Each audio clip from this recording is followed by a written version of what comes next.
جی السلام علیکم، کیا حال ہے والد جی؟ ماشاءاللہ خیر وفیت سے ہیں۔ ہمارا یہ اردو کے لیکچرز کا سلسلہ جاری ہے جی۔ تو امید ہے کہ لوگوں نے چینل کو سبسکرائب کر لیا ہوگا۔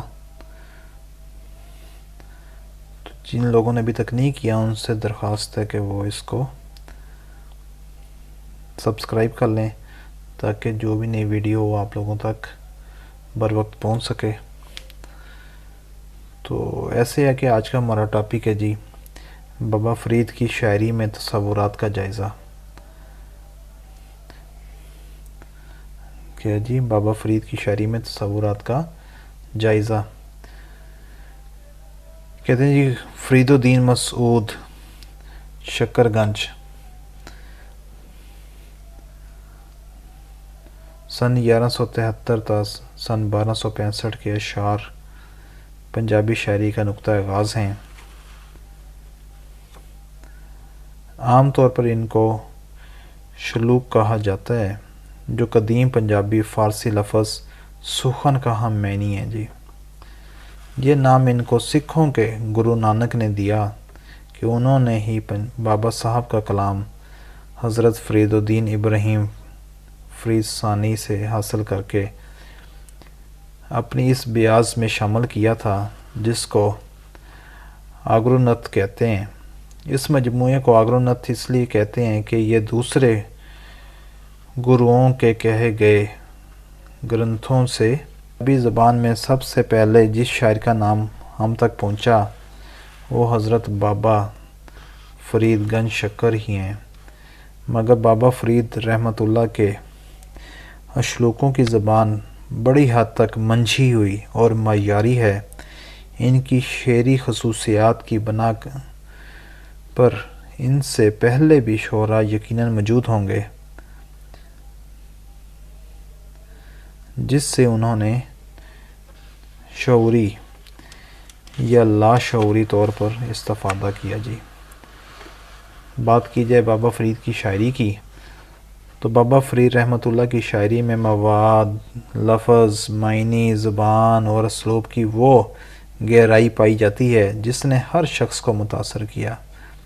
اس تاثر میں مذہب، عقیدہ اور مزاج میں رکاوٹ نہیں بن سکے۔ یہی کلاسیکی اردو کی سب سے بڑی خصوصیت ہوتی ہے کہ وہ ہر وقت ہر شخص کے لیے پرکشش ہوتا ہے، کیونکہ اس میں عالمگیر سچائیوں کی بات کی گئی ہے۔ کس کی بات کی گئی ہے جی؟ عالمگیر سچائیوں کی بات کی گئی ہے جی۔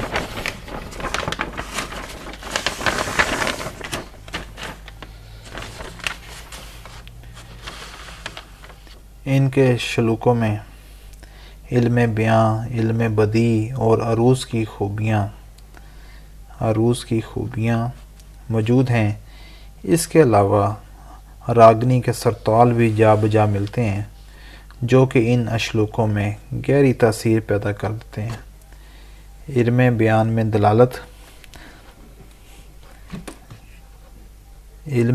میں دلالت کے معنی اس طرح ہیں کہ ایک چیز اس دوہری چیز کا پتہ دے جس کا پہلے پتہ نہیں ہے، یعنی ہمارا ذہن اور عقل پہلے بنائی ہوئی چیز سے معلومات اخذ کر کے دوسری شے تک پہنچ جائیں۔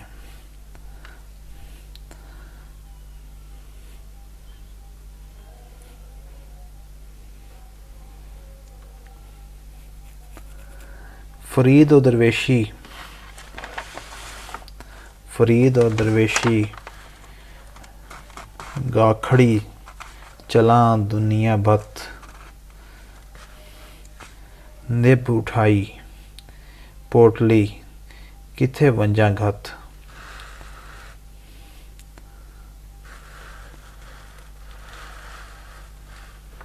تشبیہات کا استعمال بابا فرید گنج شکر رحمۃ اللہ اپنی شاعری میں تشبیہات کے استعمال میں یاتولی رکھتے ہیں جی۔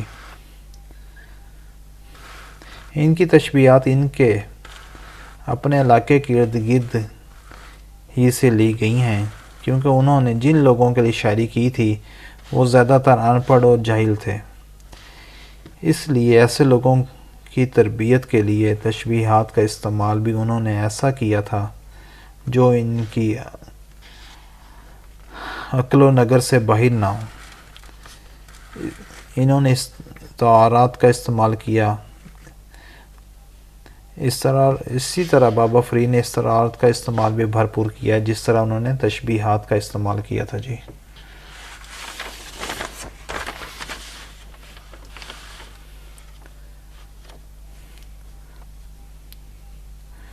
کوک فریدا کوک تو جیوں رکھا جوار، جب لگ ٹانڈا تا گرے، تب لگ کوک پکار۔ یہاں زندگی کے لیے ٹانڈے کا استعمال کس قدر مکمل اور بے نظیر ہے۔ بابا فرید نے دوسرے صوفی شاعروں کی طرح اپنے ماحول پر بھی نظر رکھی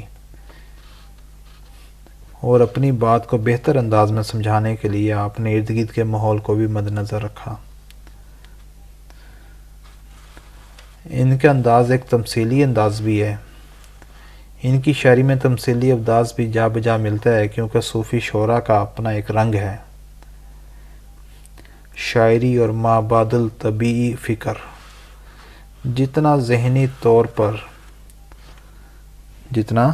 ذہنی اور عملی انتشار اور جتنا علم و عمل میں تغاوت اور قول و فعل میں تضاد آج کے دور میں ہونے لگا ہے، اتنا پہلے کبھی نہ تھا۔ اب تو اسی ضرورت کا احساس حد سے زیادہ بڑھتا جا رہا ہے کہ کسی نہ کسی طرح انسان پھر سے ایک ہو جائے، اور یہ ضرورت اس قسم کی شاعری ہی پوری کر سکتی ہے۔ اجتماعی شاعری کا شعور کی بات کی جائے تو بابا فرید کی شاعری اور روایت ہمیں اپنی جڑوں کی تلاش، قومی تشخص کا فہم اور اجتماعی شخصیت کا شعور حاصل کرنے میں مدد دیتی ہے۔ بابا فرید رحمۃ اللہ کے افکار و تعلیمات انسانی فکر و نظر، تہذیب و ثقافت کے فروغ اور اخلاقی پاکیزگی کے آدرش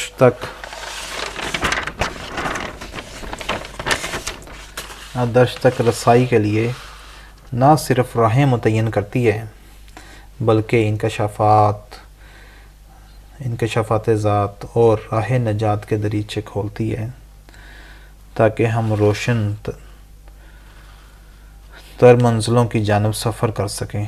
بقول ایک دانشور کے، کیا ہمارے لیے یہ امر باعث فخر و انبساط نہیں کہ ہم دنیا کی ایک نہایت عظیم الشان فکری روایت کے امین ہیں۔